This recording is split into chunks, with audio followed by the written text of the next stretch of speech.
Oi, eu sou Andréa Dipp e começa agora mais um Pauta Pública.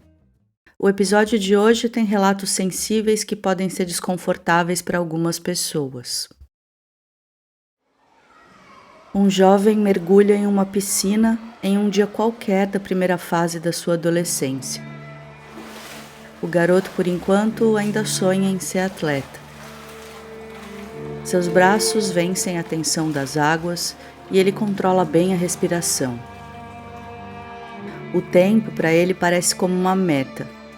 Quer vencer a si mesmo e quer talvez dar orgulho à sua mãe e aos seus amigos.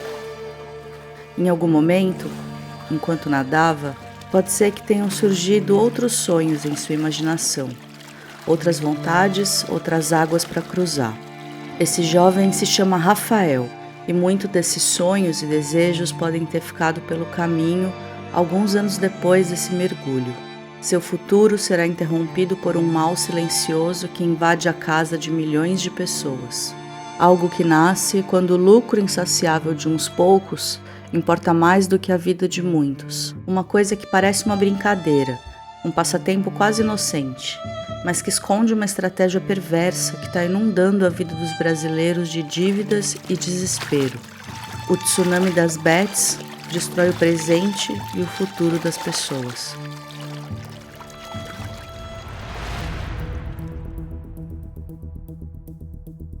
Rafael não é um personagem de roteiro. É uma pessoa real que tirou a própria vida em 2024, depois de se ver afundado no vício em jogos de apostas. Diferente de outros vícios que podem deixar rapidamente marcas visíveis em quem está viciado, o jogo das bets começa muito mais discreto, oculto pelo celular e muitas vezes pela vergonha. Na maioria das vezes é só quando a coisa já está totalmente fora de controle que as pessoas mais próximas notam mudanças de comportamento. Um descontrole financeiro claro, dívidas que se acumulam, perdas atrás de perdas. E é isso que está garantido nesse mundo das apostas. Ele é feito para você perder e as bets ganharem. O dinheiro que iria para as compras do mercado, agora vai para eles. O dinheiro de um tratamento de saúde, para eles. Viagem, educação, um sonho, para eles. Para eles e para todo o sistema que as empresas de bets sustentam com a ruína da sua vida. Sim, porque outra coisa certa é que o sucesso das bets não é acaso, é resultado de muito dinheiro movimentando muito poder e muita influência. De estrelas do esporte e da mídia vendendo seus rostos para naturalizar as apostas, além de outros que efetivamente passam a ganhar dinheiro quando seus seguidores perdem. Ao teatro político que enfeita as bets com uma certa legitimidade impossível. Porque não tem como ser legítimo um produto que tem como fator crucial do seu sucesso o vício, a perda de dinheiro e a destruição da vida dos seus usuários. O produto das bets não é a jogada, não é a aposta no resultado de um esporte. Tampouco é a sorte. O verdadeiro produto das bets é a dívida. Um estudo do Instituto Brasileiro de Executivos de Varejo indica que as bets são hoje o principal fator de endividamento dos brasileiros, com um impacto 3 vezes maior que o dos juros e 5 vezes maior que os dos cartões de créditos e empréstimos. Ancorados especialmente em uma paixão nacional, o futebol, os sites de apostas se infiltraram culturalmente no país e passaram a dominar o esporte e a publicidade. As empresas de bet investiram só em 2024, segundo a Kantar e Ibope Mídia, 2,3 bilhões de reais em compra de mídia no Brasil. 58% disso para a TV e 42% para o digital. Já o faturamento dessas empresas chegou recentemente a 37 bilhões de reais. Mas quem pode denunciar um esquema tão bem articulado e que envolve tanto dinheiro e poder? A Pública acaba de lançar o especial O Brasil das Bets. Durante a Copa do Mundo, enquanto o país inteiro segue a bola, a agência pública fez uma escolha diferente. Nós fomos investigar o rastro de destruição que as bets deixam fora do campo. Essa série só foi possível por causa do apoio dos aliados e aliadas da Pública, que escolheram acreditar que algo pode e precisa ser feito. Você pode acompanhar essas reportagens no site da Pública e também apoiar o nosso trabalho. Os links estão na descrição do episódio. Aqui no Pauta, o episódio de hoje busca ressaltar que por trás desses números gigantes existe a vida de pessoas reais em jogo, vidas que não cabem num jogo de apostas. Nesse episódio especial você vai ouvir a entrevista que o Thiago Domenici, diretor da agência pública e chefe da sucursal de Brasília, fez com Vânia de Souza Borges, de Uberlândia, Minas Gerais. Vânia é mãe de Rafael, o jovem retratado na abertura do programa. Ela conta como foi a angústia de ver a vida do seu filho se transformar, a luta que ela travou para tentar salvá-lo e as descobertas que fez de como as bets estavam por trás do desespero de Rafael. É um relato emocionante, íntimo, necessário e pode ser uma história acontecendo agora mesmo perto de você. A entrevista foi feita com a colaboração do jornalista Ed Vanderlei. Ouça agora.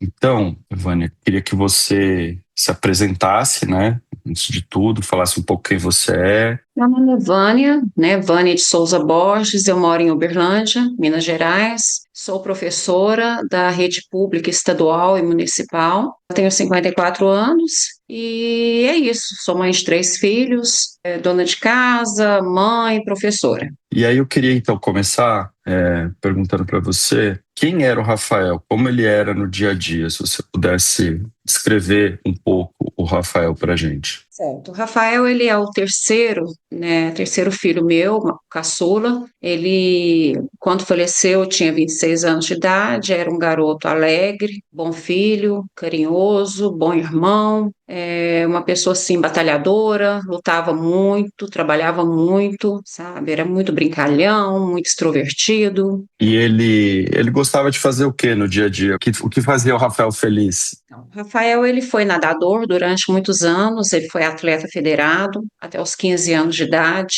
né, da infância até os 15 anos de idade, ele era atleta federado do Praia Clube aqui em Uberlândia. Ele gostava de sair, de ir para balada, como todo menino da idade dele. Então, ele era um menino muito honesto, muito trabalhador, né? Sempre muito esforçado, quando ele queria uma coisa, ele ia à luta, e era isso, não tinha preguiça. E eu acho que isso veio de mim, veio do pai dele também, que é uma pessoa honesta, também muito trabalhador, né? Assim como as irmãs, ele tem 2 irmãs mais velhas. Então, todos eles foram muito, muito bem orientados. E o Rafael era assim também. Era um bom filho, muito responsável. Então, era isso. Perfeito, perfeito. A senhora diz também em algum momento que ele tinha o desejo de abrir um negócio, né? Queria que você contasse um pouco quais eram esses planos, né?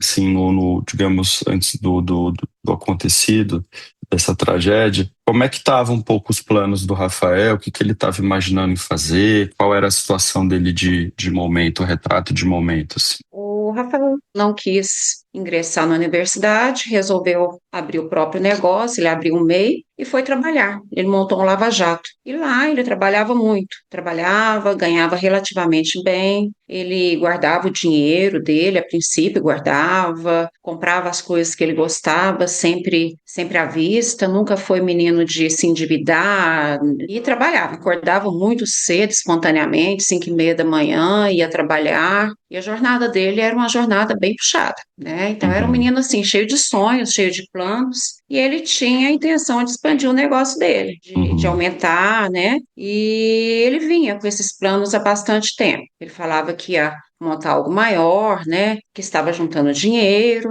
e no primeiro momento parecia que estava mesmo. Mas depois, num determinado momento, a gente começou a notar algumas coisas diferentes nele. Certo. Eu queria entrar, então, justamente no tópico que seriam, digamos, esses primeiros sinais, né? Então, a gente está fazendo essa conversa justamente porque a senhora entrou com um pedido, digamos assim, de averiguação, de investigação, por conta do trágico falecimento dele, que, dentro do que eu entendi, a senhora atribui ao vício em bets, né? Então, que as bets, essas casas de aposta online, teriam, digamos, ceifado a vida do teu filho. E aí eu queria entender da senhora, quando foi a primeira vez que a senhora percebeu que algo não estava bem, nessa postura do Rafael em relação aos jogos e etc. Certo. Com relação aos jogos, eu já havia visto ele sempre jogando no celular, mas num primeiro momento isso não me despertou desconfiança, não, porque hoje em dia todo mundo entra em rede social, né, se conversa com os amigos, e eu pensei que fosse mais um desses jogos aí inocentes, né? Mas ele começou a ficar assim até altas horas da noite, sem dormir. Depois começou a passar a noite toda em claro e trabalhar no outro dia sem dormir, sem descansar. E eu comecei a ver que isso não estava certo, ficando mais isolado para jogar. E o tempo foi passando, eu sempre conversava, chamava atenção, falava que ele precisava descansar, que ele deixasse um pouco isso de lado, mas ele insistia, falava que não, que estava tudo sob controle, que ele sabia, né, até onde ele podia ir. Só que chegou no momento que eu comecei a perceber que ele começou a se desfazer de bens dele, bens materiais. Ele vendeu a moto, ele tinha uma moto, né, muito, muito boa na época. Ele vendeu, aparentemente não havia razão para isso, vendeu e de repente o dinheiro desapareceu. E eu comecei a questionar, né, tentar entender o que estava acontecendo, quando aí eu me dei conta de que ele realmente estava já viciado no jogo. Ele falava para mim que ele tinha ganhado já, e falou, mamãe, já ganhei tanto, e é muito bom isso aqui e tal. E eu já vi que tinha alguma coisa errada. Eu falei para ele, falei, olha, meu filho, ninguém ganha dinheiro assim, alguma coisa está acontecendo, você chegou a pegar esse dinheiro que você ganhou? Aí ele falava, não, não, porque tem que jogar mais e tal, e todo com um discurso assim, e isso me despertou bastante desconfiança. Eu conversei com as irmãs, conversei com meu esposo e nos reunimos, conversamos todos com ele. E a gente sempre tentando alertar, tentando tirá-lo daquela ideia, e ele não estava obcecado. Ele queria, porque queria jogar, e foi perdendo tudo. Perdeu a moto, perdeu o dinheiro que tinha no banco, foi perdendo, perdendo, e aí começou a ficar agressivo, porque quando eu entrava no assunto, ele não aceitava. E aí ele ficava diferente, já não era mais aquele menino doce, ficava agressivo comigo, falava coisas que às vezes me ofendia, e a gente entrou em atrito, eu e ele. Atrito constante. Até que num determinado dia, esse atrito foi um pouco mais exaltado e ele resolveu ir para a casa da minha mãe, também uma pessoa mais idosa. E no primeiro momento eu até achei bom, porque minha mãe, sendo uma pessoa idosa, ele estaria ali com ela, cuidaria dela, né, estaria bem assistido, porque na casa da avó, e ele foi ficando lá. Aí, dias depois, ele me pediu perdão, falou que tinha errado, tinha se exaltado. Eu chamei ele para voltar para minha casa, ele não quis, ele ficou lá. E lá ele permaneceu. Só que o vício já tinha começado a atrapalhá-lo também no trabalho dele. E ele começou a faltar ao trabalho para jogar. Então, aquele menino que acordava às 5:30 da manhã, trabalhava até tarde, já começou a abrir mão do trabalho. Aí realmente eu vi que a coisa era mais séria que eu pensava, né? E ele começou a faltar ao trabalho, virava à noite jogando, não queria sair da frente do computador, até que ele foi desligado desse trabalho. Isso, assim, baqueou bastante ele. Só que ele arrumou outro trabalho, foi trabalhar e falava que estava mais perto da casa da minha mãe, esse outro trabalho, e por isso ele não ia voltar para casa, e lá ele foi ficando. Foi ficando, a gente sempre conversando com ele, eu, as minhas filhas, as irmãs, né? Procurando saber se ele tinha se desligado um pouco do vício, do jogo. Ele dava a entender que tinha, e a gente acreditou que realmente ele havia se distanciado disso. E agora, uma pequena pausa, mas a gente já volta. Não é de hoje que o governo americano se envolve em temas da política e até da justiça brasileira. Há 6 anos eu publiquei uma série de reportagens sobre as relações entre o governo americano e os procuradores da Operação Lava Jato. E desde então, uma pergunta me atormenta. Os Estados Unidos estão por trás da Lava Jato ou isso é só uma teoria da conspiração? Meu nome é Natália Viana. Sou jornalista investigativa e eu e minhas colegas Alice Maciel e Amanda Audi percorremos milhares de quilômetros, reviramos terabytes de documentos e falamos com dezenas de pessoas para encontrar essa resposta. E você vai acompanhar os bastidores dessa investigação no Confidencial, as digitais do FBI na Lava Jato. Um original Audible produzido pela agência pública. Tem episódio novo toda quarta, em todos os tocadores e no YouTube da Agência Pública. Eu queria entender como é que foi esse processo para a senhora também, de ir percebendo que o teu filho foi perdendo o controle por conta do jogo. E entender como que a família, a senhora cita o teu companheiro, tuas filhos, como é que foi essa mobilização para que ele também sentisse que estava amparado, que tinha rede de apoio, e ao mesmo tempo ele também rechaçava isso. Como é que foi esse processo mais detalhadamente, assim? Como você disse, eu tomei conhecimento em meados de 2023 e nesse primeiro momento eu não tinha dimensão do problema. Achei que fosse realmente algo passageiro, algo normal, que ele estava abusando um pouco, mas que sairia quando quisesse. Só que eu vi que não, que isso persistia, eu vi que isso foi aumentando. Chamei minhas filhas, conversei com elas, falei da preocupação, chamei meu esposo, conversei com ele. E todos nós nos aproximamos dele, conversávamos, falávamos para ele que aquilo não estava certo, que aquilo ali provavelmente era fraude, que eram golpes, né? A gente sempre deixava muito claro. E ele sempre retrucava, falava que não, que já tinha visto, tinha ficado sabendo de muitas pessoas que já tinham ganhado e que ele ficaria muito rico. E a gente sempre muito preocupado, porque a gente via que ele estava caindo realmente numa fraude, né? Uhum. Ele As irmãs dizia isso, vou ficar muito rico. Ele isso, tinha vou ficar essa... muito rico. Isso, ele tinha essa. Porque ele via, e eu comecei a observar, eu via as propagandas, os anúncios, o pessoal ali, para mim, simulando que estavam ganhando, quando na verdade não estavam. Na cabeça dele, eu acho que ele acreditava que eles estavam ganhando realmente, né? E então, assim, todos nós tentamos muito conversar com ele. Todos nós, eu, meu esposo, minhas filhas, todos nós. Às vezes eu acordava no meio da noite, ele estava jogando, eu ia lá, chorava, cheguei a chorar mesmo, pedir para ele sair do computador, porque eu sabia, eu tinha certeza que aquilo era fraude, né? Mas eu não sabia a gravidade do problema, eu não sabia que o vício era tão terrível como ele é, né?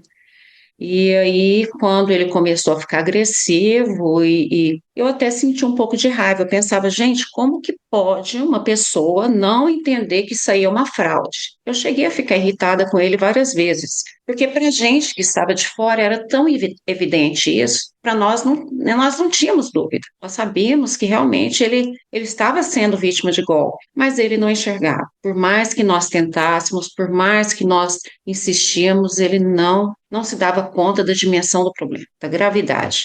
Olhando para trás, né, agora, a senhora acha que faltou informação para ele, mesmo que a senhora tenha percebido, né, que era uma fraude, mas a senhora acha que também faltou informação para a senhora, para sua família, sobre o que esses jogos são capazes de fazer com uma pessoa?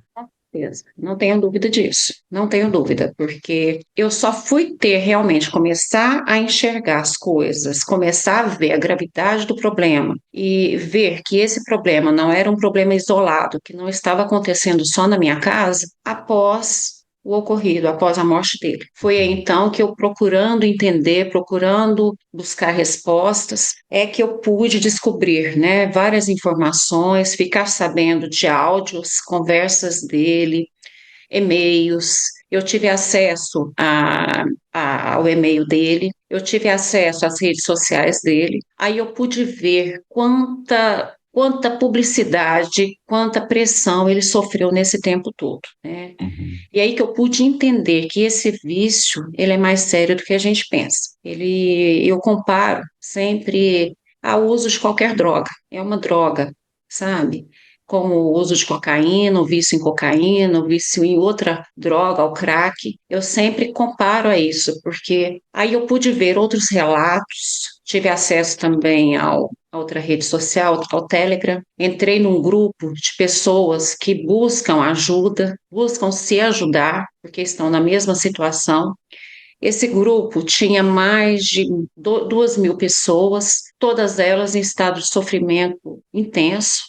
Ouvi relatos, ouvi pessoas já na iminência de cometer o suicídio, pais de família, mães de família, pessoas de todas as idades, de toda a classe social, de todo o nível cultural, servidores públicos, pessoas bem informadas, bem esclarecidas, mas que já por alguma razão entraram e que depois não tiveram força para sair. Muitas relatavam que tentavam sair, mas que tinham recaídas, às vezes mães de família que perdiam o dinheiro da creche do filho em jogos, famílias desfeitas, por casamentos rompidos por conta do vício. Aí eu vi o que o meu filho passou realmente. Até a morte dele eu não tive noção disso. Eu acho que faltou sim. Só quando a gente tem uma proximidade maior é que a gente consegue enxergar com clareza o mal que essas bets causam às famílias, às pessoas, né? Eu sei que no caso do meu filho, nada pode ser feito por ele, nada vai trazê-lo de volta, mas eu não gostaria, em hipótese nenhuma, que outra mãe passasse pelo que eu estou passando, que outras famílias sofressem o que nós sofremos naquele momento e que estamos sofrendo agora e vamos sofrer pelo resto da vida, né? Que a dor que nós sentimos é uma dor que nunca vai passar, né? Ela vai conosco até o último dia das nossas vidas, que a gente dia após dia fica tentando se equilibrar, né? Mas enfim, a gente só teve noção, eu só tive noção mesmo depois, porque antes eu achava que fosse força de vontade dele e não deixar o vício. Principalmente na noite em que tudo aconteceu, eu consegui resgatar uma fala dele, um áudio dele para um amigo, minutos antes de ele cometer, né? E nesse áudio ele falava, ele desabafava com esse colega e falava do desespero dele, da frustração, do sentimento de derrota. Falava que o dinheiro dele estava indo tudo para isso, que ele trabalhava, e todo o dinheiro dele ia para isso, para os jogos. Quando ele entrava e tentava recuperar o que ele havia perdido, ele perdia novamente, que ele não tinha dinheiro mais para nada, nem para sair com os amigos, nem para fazer as coisas que ele gostava, que ele se sentia constrangido por isso. Ele chegou a falar o seguinte: se eu tivesse ouvido minha mãe, se eu tivesse ouvido minha família, mas eu não ouvi. E aí minutos depois, ele cometeu. E aí eu comecei um trabalho assim, de busca por uma resposta, porque quando isso acontece, cai como uma bomba. De repente, numa manhã, justamente no dia do aniversário das duas irmãs, minha mãe me telefona, desesperada, pedindo para que eu fosse lá, e eu perguntava o que havia ocorrido, quando então ela me falou, né, que ele tinha cometido. E aí eu não tive forças para ir, eu não tive. Liguei para o pai dele, que nós somos separados, pedi que ele fosse lá, visse o que dava para ser feito, ele foi, mas já não havia mais nada para ser feito. E aí, naquele momento, assim, desespero, um mundo que desaba, perguntas sem respostas, eu buscando o porquê daquilo, e eu comecei a investigar. Eu buscava respostas, eu buscava culpados, eu me culpava, eu me punia, mesmo sem entender o porquê, e eu comecei a buscar, a investigar, conta própria.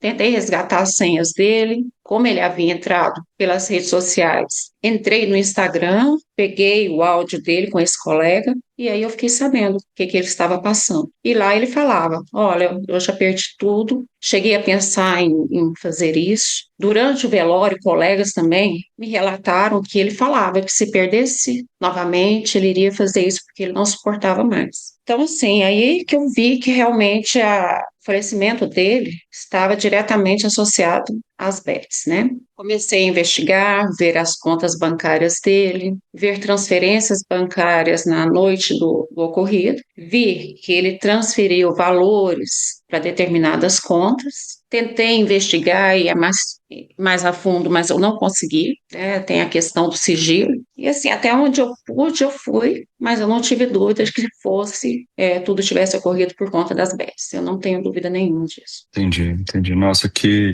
difícil, eu sinto muito, de verdade, assim. Relato muito doloroso.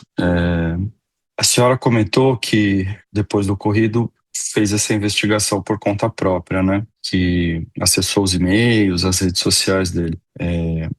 O que a senhora encontra num primeiro momento é já que a senhora usou a expressão, né, de que é um vício que se assemelha ao uso da cocaína e do crack, eu vou usar a expressão: a senhora se deparou com uma overdose de propaganda de bets em relação ao universo de acessos que ele tinha no Sim. e-mail, nas redes, etc. Exatamente. No e-mail dele eram assim dezenas de publicidades chegando todos os dias, nas redes sociais dele também o tempo todo, né? Muita propaganda, influencers, gente de toda forma tentando aliciar, né? Então eu vi a pressão que ele sofreu, né? Você acessa uma coisa, depois começa a receber notificações, e no caso dele eram muito, as mais variadas bets possíveis, né?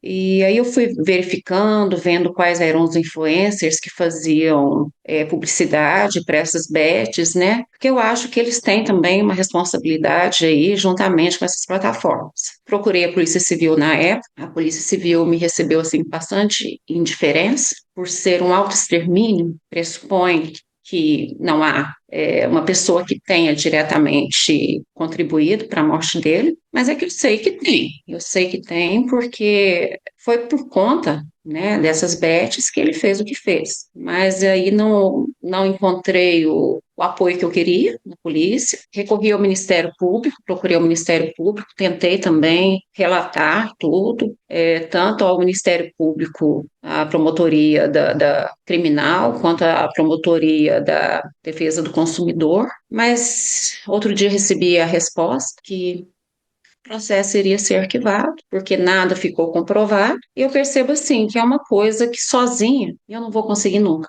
não mesmo, né? O que eu quero? Eu quero que isso, de alguma forma, ajude a evitar que isso venha acontecer com outras pessoas. Porque está acontecendo, não dá para fechar os olhos e achar que não está, porque está. As pessoas não falam mais sobre o assunto por vergonha, constrangimento. Meu filho sentiu isso. Ele falou durante o áudio para o colega, ele falou que se sentia envergonhado. Eu acho que foi um sentimento de derrota tão grande, e deve ser o que as outras pessoas também experimentam, que as pessoas não querem nem reconhecer que estão nessa situação. As pessoas sentem vergonha, né? A senhora fez um comentário no depoimento que eu achei bastante forte, assim, e eu queria que a senhora comentasse sobre isso. A senhora define os influenciadores que divulgam esses jogos como traficantes. Queria que a senhora explicasse melhor por que eles são traficantes. Que eles comercializam um produto, né? Um produto, eles simulam que é uma coisa, esse produto, e esse produto não é. Eu depois, quando eu comecei a investigar, eu vi que muitos deles fazem uma publicidade simulando o ganho de dinheiro nessas plataformas, mostram uma riqueza exorbitante, dando a entender que vieram, né, que essa riqueza veio dessas plataformas, quando a gente sabe que não é bem assim, que eles estão, na verdade, ganhando por trás, que eles não estão jogando e ganhando como eles simulam acontecer. Né, eles simulam que estão ganhando, jogando ali, quem vê acredita que realmente eles estão ganhando, quando na verdade eles estão ganhando pelo aliciamento dessas pessoas que jogam e perdem todo o dinheiro nessas plataformas. Então, eles, na minha concepção, eles são traficantes, sim, talvez uma modalidade diferente e mais moderna, né, do tráfico, mas eu não tenho dúvida de que são traficantes, sim. Assim como o traficante de cocaína, que é tão penalizado pela lei, né? Eu não tenho dúvida que essas pessoas também são traficantes. Elas induzem as pessoas, levam a pessoa ao erro, induzem as pessoas até que elas percam tudo. A gente vê uma discussão muito grande sobre bets hoje no Brasil, em termos de regulação, né? De jogo responsável. E aí eu queria saber da senhora, assim, se alguma outra mãe estiver assistindo esse vídeo, quando a gente for publicar, e desconfiando que o filho está passando pelo que o Rafael passou, o que a senhora diria para ela? Qual seria a mensagem de uma mãe que já viveu esse processo? Bom, passando pelo que eu passei e depois de ter ocorrido, eu diria o seguinte: se aproxime do seu filho, acolha. Eu sei que é difícil, mas tente entender que isso aí vai além das forças dele, às vezes. Que isso aí depende, às vezes, de tratamento, vai precisar de ajuda e de companheirismo. Perfeito. E uma última pergunta, também nesse sentido da mensagem, e aí invertendo um pouco a ordem, né?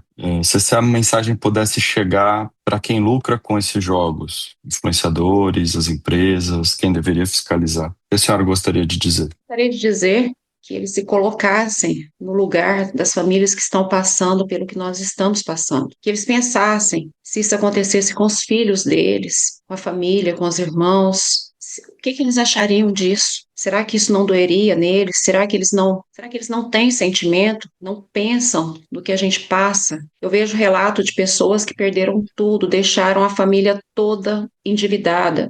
Meu filho, felizmente, ele não deixou nenhuma dívida, mas ele perdeu tudo que ele tinha. E o mais precioso, ele perdeu a vida e me levou junto, de certa forma. Porque eu sempre digo, eu comecei a ser sepultada naquele dia, né? Tenho mais 2 filhas, mas pedaço meu já está sepultado.